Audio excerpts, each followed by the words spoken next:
internet. Yeah, obviously the big benefits of the internet, you know. Yeah. And the spread of industrialization to poor countries, Yeah. Yeah.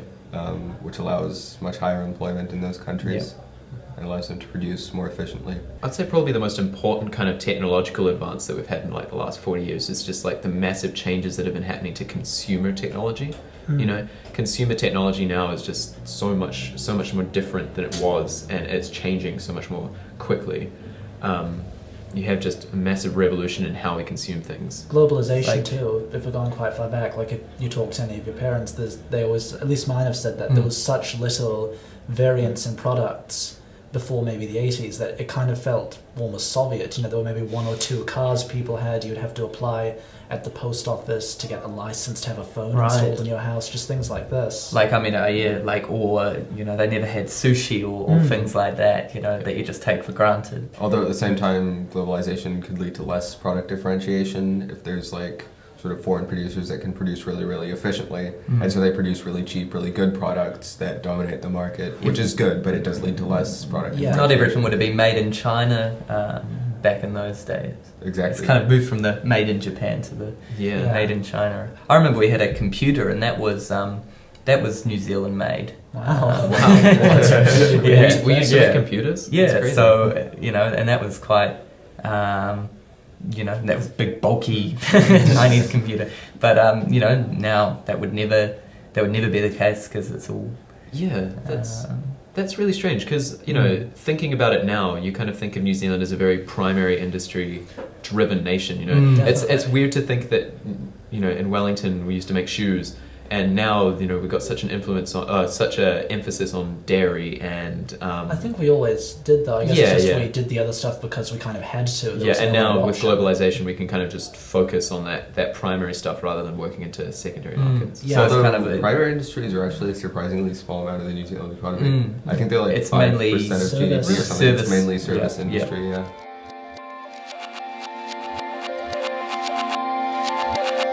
I guess kind of back in the day, I guess, and in the kind of grandparents era, hear stories of, you know, having grandparents in the more rural areas, you know, and you know, doing things like working on farms. You know, none of this kind of, I guess, service focused kind of employment, you know.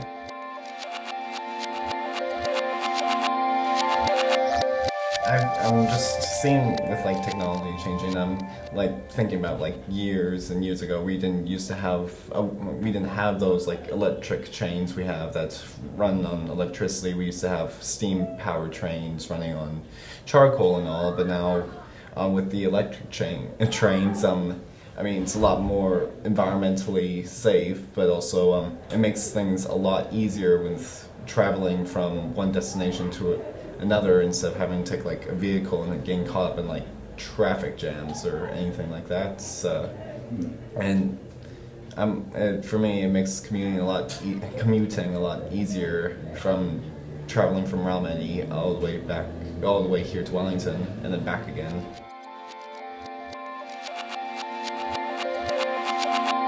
I think the focus will move away from meat as the years go by, because I mean it's interesting technologically with looking at lab grown meat from stem cells. You know, that could potentially, you know, go on to be a game changer in the way that we consume meat, because it makes sense on many levels. You know, you're not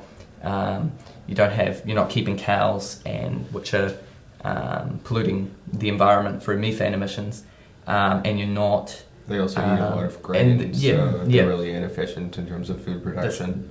Take up a lot of space. Take up a lot of space that could be used for, you know, other things. But even like regardless of whether or not sort of synthetic substitutes for meat can be produced, just generally as a product industry, it's probably going to become largely mechanized, and sort of maybe product industries won't be so centralized in single countries as you could start producing products efficiently anywhere. So I think there'll definitely be more of a Yep. shift just towards services in general, Yeah. but especially because of the synthetic meat thing.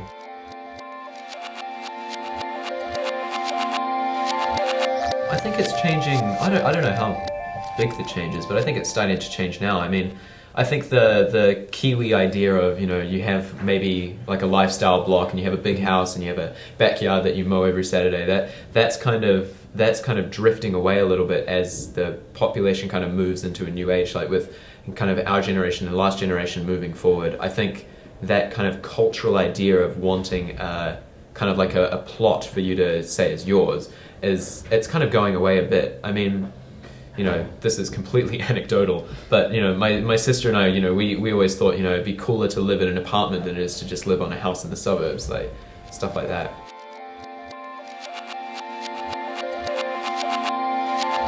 I think Auckland's quite a big problem in terms of this urban sprawl. And we've seen that with the housing bubbles. I feel like their model for building is Auckland sort of turning into Los Angeles. You've got this sort of centre area, but then these massive sprawl of suburbs connected by overclogged motorways, and that's really not the model. If we should be looking to any major cities, we want it to be more like New York or London, where they're very large, but there's a lot of public transport. There's rail systems, buses, people can walk. It's a lot more... It feels a lot less developed in its own way. Not less developed, but less congested, even if it's much larger, if you're able to do these things.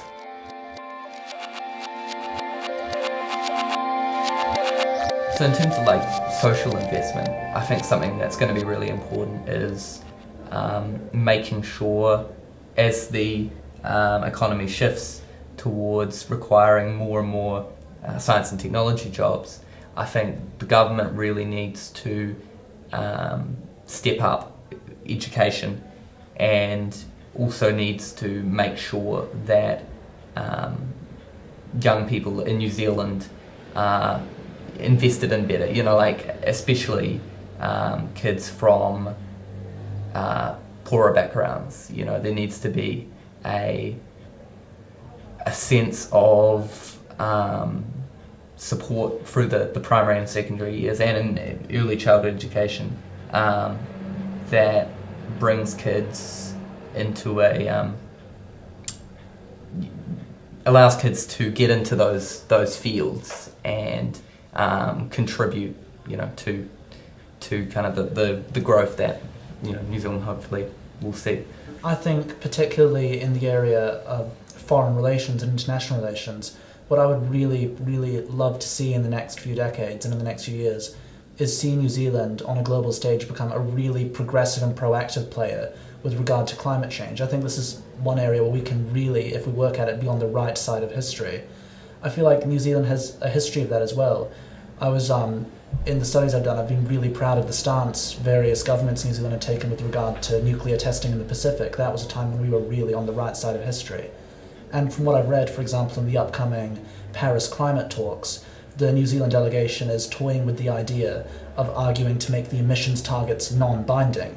And that's just, in my opinion, not good enough at all. And what I would really just love to see is, as a small country that has this national identity and image of clean, green New Zealand, I'd love to see us really stand up to that and work to make sure other countries can follow suit. I'd love to just see the government kind of in all aspects become more future focused. We were talking about earlier that the government does think in very short term bursts. It's 3 years.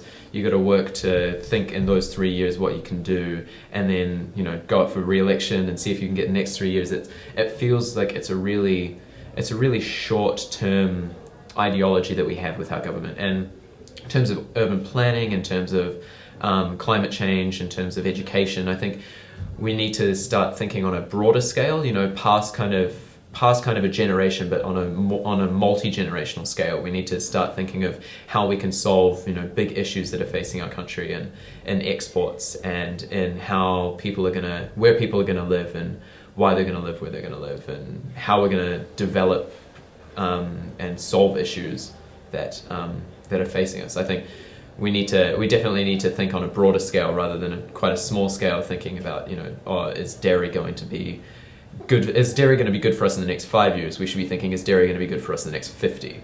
and start investing for the future rather than the present. Something that I would certainly like to see internationally is seeing borders open a lot more drastically, both in terms of trade and more global trade agreements rather than regional ones, but also in terms of immigration, just so the world can achieve generally a more efficient outcome. And that's something that would be very efficient just generally in raising standards of living everywhere, making production more efficient, but also in eradicating poverty sort of worldwide by allowing very free immigration and allowing people to distribute themselves in a way that is the most sort of socially and economically efficient. So I think that's definitely something that the international community needs to move towards. Especially in New Zealand, we're going to require that extra population, and I think a more kind of global kind of focus, because I think New Zealand's always drawn on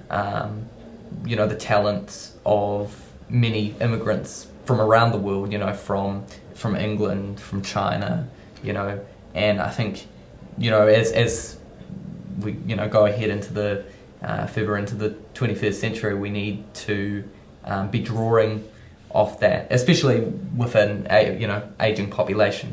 We need that. We need these people.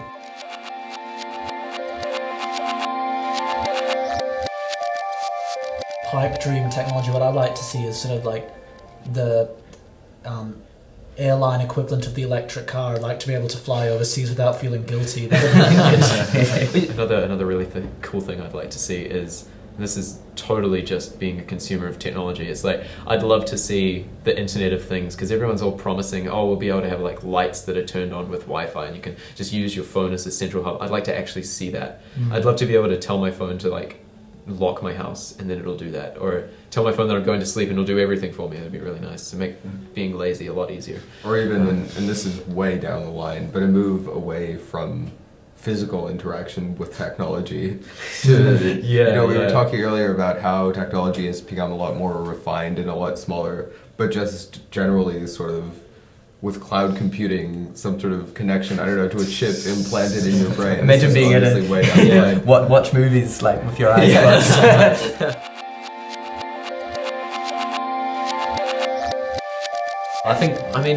I think people will be, I'd love to see people learning, not just having to learn in school, and that sounds like a really, really corny thing to say, but it's something that I did want to say about kind of in the workplace and how the workplace is changing with the advent of the internet. People are able to learn skills for free on the internet with technology that didn't exist 20 years ago. Like last night alone, I was kind of doing beginner's tutorials to, using Premiere Pro with Adobe, and like you can't really imagine doing that 30 years ago. That's right. I was learning a bit of German over the holidays, just over the internet, and that's really, really good stuff.